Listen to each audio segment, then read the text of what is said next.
Сәлем достар, Алтын алма каналына қош келдіңіздер.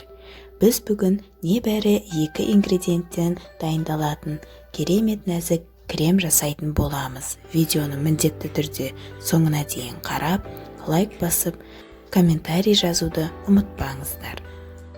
Бұл кремді медовик, Наполеон және басқа торттарға қосуға болады. Аталған торттардың рецептін менің арнамнан таба аласыздар. Ендеше бастайық. Кремді жасамас бұрын ескеретін жайт, ингредиенттер бөлме температурасында болуы керек. Егер ингредиенттер әртүрлі температурада болатын болса, онда крем іріп кетуі мүмкін. Видеода мен сгущенканың үстіне сары май салған болатынмын. Бірақ жалпы алғашында сары майды миксермен ағарғанша 3-4 минут миксерлеп алуға кеңес беремін. Сары майды аппақ етіп миксерлеп алғаннан кейін бөліктерге бөліп сгущенкамызды енгізе бастаймыз.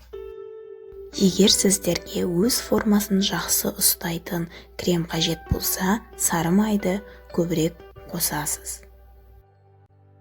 Өз кезегінде мен сгущенканы көбірек қосқан болатынмын.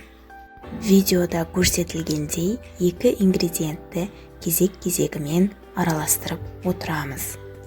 Менің миксерім орташа жылдамдықта жұмыс жасады. Бұл крем 2 ингредиенттен жасалғанымен ауызда еритін, жұмсақ, үлпілдек болып шығады.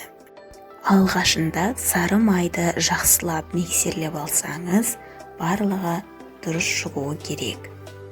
Біздің отбасымыз тәтті кремді жақсы көргендіктен, мен сгущенканы көп қосқан болатынмын. Соның әсерінен крем сұйықтау болып шықты. Бірақ бұл торттың дәміне еш әсер етпеді. Наполеон тортымыз керемет нәзік болып шықты. Видеоны соңына дейін қарағандарыңызға рахмет. Каналға тіркелуді ұмытпаңыздар.